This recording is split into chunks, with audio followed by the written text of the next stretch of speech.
Y'all, the Democrats built a cage. And 2 nights ago, the Socialists walked in and changed the locks on them. Yeah, they did. Zohran Mamdani's crew just swept 3 congressional primaries in New York City. They ousted 2 sitting congressmen. The Democratic Socialists of America are devouring the Democrat Party from within. And honestly, I had to say something about this because this didn't happen by accident. Do y'all understand that y'all built this? I'm going to show you exactly how. But first, let me show you exactly what happened. New York City Mayor Zohran Mamdani said the Democratic Party needed to change, and in the Big Apple, it appears it has. One of the far-left candidates he backed beat a 5-term incumbent in New York's 13th congressional district. Congressman Adriano Espaillat, the chair of the Hispanic Congressional Caucus, lost his seat to Democratic Socialist Darializa Avila Chevalier. In New York's 10th congressional district, Mamdani-backed progressive leader Brad Lander ousted Congressman Dan Goldman, who was the lead prosecutor in Trump's first impeachment trial. And in New York's 7th congressional district, another Democratic Socialist member, Valdez, won the Democratic nomination. Chevalier and Lander have said they want to abolish ICE. They've also been critical of Israel. Valdez, meanwhile, wants a state takeover of utilities and housing and unions for all, and said Free Palestine was on the ballot. New York City. So you heard it. You heard it there for yourself. Here's what went down. Zohran Mamdani, a self-described Democratic Socialist and Muslim, backed a slate of candidates in New York City, in the New York City's Democratic primaries. And they went 3 for 3. Brad Lander, Socialist, ousted Congressman Dan Goldman. Claire Valdez, Socialist, won her seat. And Darializa Avila Chevalier, Socialist, beat Congressman Adriano Espaillat. 3 races, 3 Socialists win, 2 congressmen gone. But it didn't just stop in New York. I want you to know that. The DSA is already expanding to DC. Another socialist just won the mayoral primary there. And Trump, he's already threatening a federal takeover of that city if that happens. And y'all, the Republican campaign arm is celebrating. They think this helps them in the midterms. Politico reported the GOP is already using these socialist wins as a campaign ammunition. Let me tell you something. The Republicans celebrating this is like watching someone cheer because the house next door is on fire and your house is made of the exact same wood. But here's the real story. And this is what nobody is telling you. So let me break down some of the things that's going on. This isn't about Mamdani. Mamdani is a symptom of what is going on. The real story is about the mindset that has been nurtured in this country for decades, a covetous mindset. You remember the word the Lord said, thou shalt not covet? Yes, people forgot about that. The Democrats has spent years telling people, I should know because I used to be on that side, you deserve anything and everything for free. Free housing, free groceries, free college, free transit, free everything. And they didn't just promise it. They built an entire political identity around it. You don't have to earn anything. You don't have to work for anything. You just have to show up and vote, and we got you. The government will handle the rest. Don't worry, we got you. No, that's not justice. That's covetousness, 100%. And I need you to understand the difference. You see, justice says everyone deserves a fair shot. That makes sense. That's justice. Covetousness says I deserve what you have, and I shouldn't have to work for it. There's a difference between fighting for opportunity and demanding outcomes. This is the everyone gets a trophy culture. Y'all know that mindset. That's the generation where everyone that was playing in sports as kids, they got a participation ribbon just for showing up. That's all they have to do. Just show up. Where we stop keeping score because somebody's feelings might get hurt. And we don't want the losing team to know that they lost. So we're going to give them something too. Well, those kids grew up and now they're voting. And they don't believe in working for anything. They want everything to come to them easy. And a politician who says, I'll give you free housing isn't offering justice. He's offering covetousness with a bow on top. And when you build a political party on that foundation, don't be surprised when the socialists show up to collect. So let me break it down because I need y'all to see the chain of events here. Let me first show you this that I saw on the New York Post. So this is the headline of the New York Post.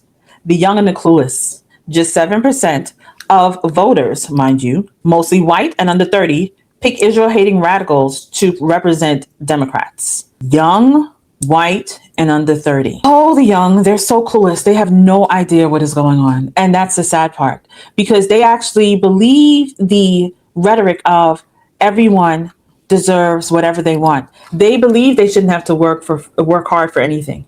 They believe in socialism because capitalism will require them to work. The sad thing is about these socialists, they don't want to work for anything. They want to. So after someone has built a career, built a corporation, is bringing in money, why do you think you deserve their money? They're the ones that work for it. They're the ones that put it together. But you're lazy. That's what you are. You're lazy. I had a conversation with my daughter yesterday, and she was saying, we were talking about this socialism, and I said to her, I said, back in the day, you would consider the socialists the hippies.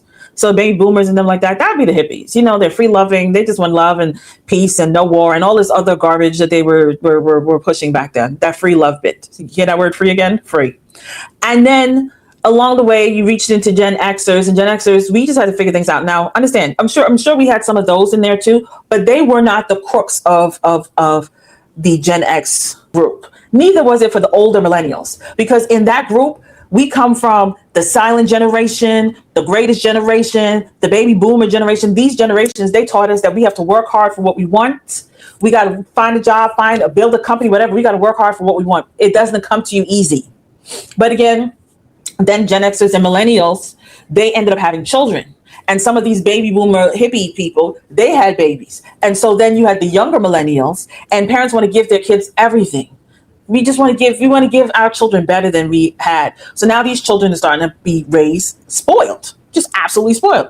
And so I was telling my daughter, she was saying, well, Mom, it's hard, a lot harder for, Gen Z and younger millennials because things are so expensive. I said, true. I said, but things were expensive back then too. She's like, yeah, but it was cheaper back then. I said, no, you're right. It was cheaper back then. I said, but the salaries were less too. I just saw a lady say that she was making $4.25. Somebody else said they were making $2.81. What do you think that was buying when things were thousands of dollars? It was still thousands of dollars back then. So $2.81, what do you think that was buying? But as my dear brother Wise pointed out, yeah, but people weren't trying to ball out of control. When I was in my 20s, I wasn't trying to ball out of control. Roommate with friends, that was fine. A 2-bedroom apartment that we could afford for rent, that was fine. We weren't trying to live the lifestyles of the rich and famous because we weren't there yet and we weren't expected to be there. But for some reason, y'all believe that as soon as you graduate high school or college, you're supposed to be balling out of control. That is delusion. And these people harp on your delusion because I want you to see something. So meet Bobby and Corolla Jane. Okay, this is Bobby and Corolla Jane. They are the billionaire power couple advocating for communism for landlords and a global welfare state from their $30 million Hamptons McMansion, as well as their, I think, Upper East Side or West Side townhome in New York City. So they built their wealth through capitalism and then feeding to y'all because they're helping to fund Mamdani's think tank. They're feeding that socialism is the best way and communism for landlords is the best thing. People like George Soros allegedly and Neville Singham allegedly. These people who have built and amassed a ridiculous amount of wealth is trying to convince y'all that socialism is the way. Now explain to me, how is that possible? Because they didn't get their wealth from socialism. They got their wealth from capitalism. They didn't get their wealth from communism. They got their wealth from capitalism. So they got their wealth and now they're trying to convince y'all because they think you're stupid. That's why that other New York Post story said young and foolish, because that is what y'all are. Y'all actually fall for this foolishness. And that is the sad part, that you actually believe the stuff that they're peddling, because all it will do is continue to create a huge wealth gap. See, America, unlike a lot of other places around the world, this is why I tell you to go outside and touch some grass. There's such thing as a middle class in America. Guess what? In other parts of the world, there's the rich and the very depressive poor. That's what they have. There's no such thing as middle class. Y'all don't realize what they're trying to do because y'all think y'all smarter than everybody else. So here we go. Let me break down what they're doing. Step one, you tell people the system is rigged against them. This is what the Democrats have been pushing this entire time because they wanted to gain all the power. They wanted to take anything from the conservatives, Republicans who are saying, no, work hard and you can achieve something. America is the only place where you can come in dirt poor and work hard and become upper middle class or even upper class. Like, that's the only place in the world that you could do that. Now, again, they continue to convince you that the system is rigged against you. Then they're not saying it's the mindset. They're saying it's the system. So they're blaming the system. They're not saying change your mindset and work hard. What they do is they tell you that you're the victims. They tell you the reason that you don't have what you want is because somebody else is hoarding it. Those rich people over there, they're hoarding it. Now, mind you, it'll be rich people telling you that, but you won't calculate that in your mind. Number two, they'll promise to take from the people who have and give to the people who don't. They will call it justice. They will call it equity. They will call it fairness. But what it is actually is covetousness institutionalized. That's what it truly is. And y'all, I'm sorry, I'm starting nasal. My sinuses are acting up. Step three, you remove the expectation of work. because most of this generation, they just want to be able to get something without even doing anything. There are a lot of people, I remember I had conversations with some people who said, oh my gosh, I want to become an influencer. I want to become a podcaster. Do you understand the work that goes into this? A person just doesn't show up in camera and just money starts rolling in. That's not how that works. And I know a lot of people see now, I'm sorry, let me change that. People with integrity, people who want longevity, they don't just show up on a camera every once in a while and magic happens. No. Now, there are people who do just stupid stuff on purpose just to get likes and views. They're not looking for longevity. They're looking for that quick money. And that is the problem. People don't understand work. God said from the very beginning there was going to be work. Adam and Eve. Adam had to, part of his work was choosing the names for the animals, tending to the Garden of Eden. Realize that. But they will remove the expectation of work. They will normalize dependency. That's why everybody wants to be in Section 8, welfare, food stamps, all the things. And they make it a virtue to receive. And it's something negative, some kind of vice if you are out there achieving. So receiving, that's amazing. Oh my gosh, that is so virtuous. Do y'all not understand that's antithetical to Christ? And before long, you've got a whole voting bloc that doesn't believe in working for anything. And they're out there supporting people who will tell them they don't have to work. And then step 4. Somebody comes along and says, why stop at free housing? Why not free everything? And that's Mamdani, if y'all remember. He wants free everything. That's a DSA. They didn't create the mindset. They just recognized it and they weaponized it because they're not stupid. When people are in power, they're going to figure out how to get the power. The Democrats created the appetite. The Socialists, they brought the meal. And that's what you're seeing. I want to show you all this post that went viral on X this week from conservative commentator Mike Bales. And it was posted, and God knows how many views it has now, because it was at this time, it was 672,000 views. And that was a few days ago. Now, I need y'all to really lock into this. It says Democrats think they're using Muslims to usher in socialism. The truth is Muslims are using Democrats to usher in Islam. That is a whole bar right there. That is a whole entire bar. And that is truth like ain't no other. That is one of the most accurate things I have seen in a very, very, very long time. Because Zohran Mamdani is a Muslim Democrat socialist who just ousted sitting congressmen. The Democrats thought they were building a coalition. They thought they were using identity, racial identity, religious identity to lock in voters. They thought that they were the ones in control because they always think that they always have the power. But here's what the Bible says. In Proverbs 26, verse 27, whoever digs a pit will fall into it. If someone rolls a stone, it will roll back on them. Let me say this to y'all in plain English. You cannot use people as tools and expect God to bless the outcome. The Democrats used identity. They used race. They used religion. They dug a pit. And y'all, the pit is open and swallowing them. And then there's 2 Thessalonians chapter 3, verse 10, one of my favorites. If anyone is not willing to work, then he is not to eat either. Because if you're not working, you can't eat. I'm sorry. God designed work as dignity. He designed labor as purpose. He never designed a world where you sit and receive and demand and complain and somebody else provides. I don't know what world y'all are living in. That's not his design. That's the enemy's design. And the sad part is that woe to those who call good evil and evil good. That is the world that we're currently living in. Socialism calls work oppression. God calls work purpose. These two worldviews cannot coexist. And the Democrats chose the wrong one. And some of y'all don't even recognize that. And what the Democrats didn't realize when they were trying to use Muslims was that they were being used. The Democrats are being used like useful idiots. And this is why you are where you are. Now, let me apply this because you'll need to hear it plainly. The Democrat Party, the one I used to belong to, this is why I'm able to talk so much about them, built a cage. They told Black people, you're victims. Vote for us. We'll protect you. They told women, you're oppressed. Vote for us. We'll liberate you. They told poor people, the system is against you. Vote for us. We'll give you things. Really? Identity, race, gender, class. Every category, a cage. Every promise, a chain. They built an entire political infrastructure on dependency and grievance.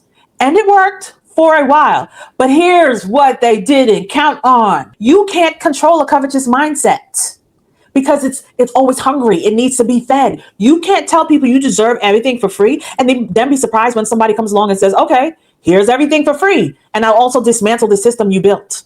That's Mamdani. He didn't fight the Democrat Party. He ate it. He walked into the cage they built and said, nice cage, I'm going to take it now, because that's how socialism works. You build it up they're going to take it from you. And the Democrats, the establishment ones, oh, the Dan Goldmans of the world, the Hakeem Jeffries of the world, the Chuck Schumers of the world, the Nancy Pelosi's of the world, they're sitting there stunned, dumbfounded. They try to play like, no, no, no, we're okay. No, you're not. Because they thought the cage was for us. They didn't realize the cage was for them. Let me tell you something. The crab bucket mentality is real. You put crabs in a bucket, and when one tries to climb out, the others pull it back down. The Democrats built a crab bucket, and now the socialists are the biggest crabs in the bucket, and they're not climbing out. They're pulling everybody down with them. But y'all, I need to take this beyond politics for a minute, because this isn't just about the Democrats. This is about any culture, any person, any party, any nation that abandons God's design and replaces it with man's promises. I keep telling y'all took your eyes off of Christ, our source, and you turned it on man, your resource. Galatians 6 and 7 is very clear. Do not be deceived. God cannot be mocked. A man reaps what he sows. The Democrats sowed covetousness. They sowed dependency. They sowed grievance. They sowed identity politics. And now they're reaping socialism. This is what happens when you trade God's design for man's promises every single time. It doesn't matter if it's the Democrat Party, the Republican Party, or your own very household. When you build on covetousness, this is what social media is built on. This is what the influencer lifestyle is built on. A covetous mindset. So when you build on covetousness instead of a calling, on entitlement instead of effort, on grievance instead of gratitude, that house will not stand. God's word is very, very clear, people. So honestly, y'all better wake up, because y'all seem to think that y'all got this under control. But everyone that deals with pride goes before destruction. Haughtiness before a fall. Why is that in there? Because so many of y'all watch what happened in other places, in Venezuela, in Cuba, North Korea, all these places that have socialism or communism, and these people are struggling, or they have no freedom. Struggling or have no freedom. Yet y'all thought y'all could bring that here and y'all could control it. That's where you were wrong. That's where pride will destroy you. Also, you thought, let me partner. The enemy of my enemy is my friend. So we don't like the conservative Republican Party. So we're going to partner with the Democratic Socialists. But we're going to control them. We're going to partner with the Muslims. We're going to control them. That was your biggest mistake. You watched what happened in the UK, what happened in Germany, what happened in Spain. You watched what happened all over the place. You watched what happened in Iran.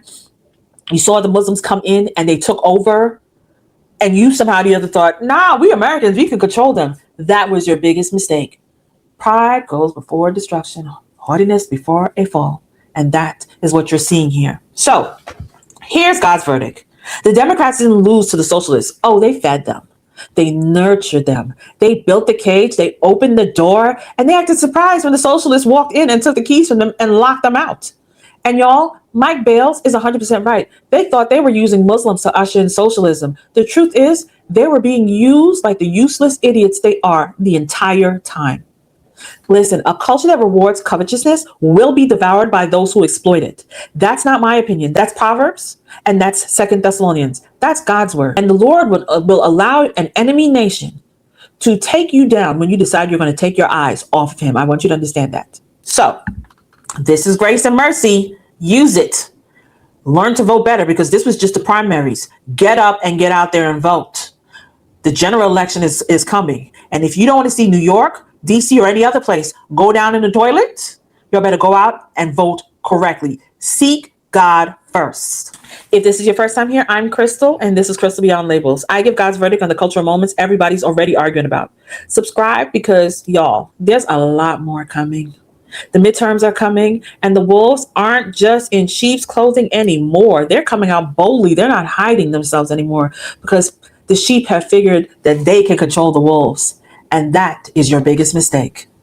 Anyway, understand they're in the Democrat Party, and they're hungry. And now they're trying to skedaddle their way into the Republican Party if you don't pay attention. Clearly, we have the woke right and the woke left. When you have people voting because they want to free Palestine on local elections, that's a problem. One thing I always say, I don't know if I really believe that there should be a test. There should be a test if you're going to vote.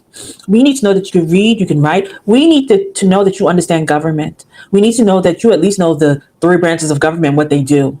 Because when you're sitting here fighting foreign policy, in the midst of a local elections that has nothing to do with that, that tells me there's a problem. That means someone can sell you ice in Alaska because you don't know any better. Anyway, that's all I have for y'all. I truly appreciate you tuning in. I love y'all, but Jesus loves you way more. Please consider partnering with the CBL community. You can hit that join button and become a member of our community, or you can always donate by buying your girl a coffee. The link is in the description, or sending a cash app. But most of all, the most important thing you can do is smash that like button and turn on your notification bells and all if you are now subscribing, and leaving a comment, because we want the algorithm to pick this up, because we need more common sense on the internet to combat all the nonsense. So I will see you guys next time. Check out this video that they're recommending for you right now. Later.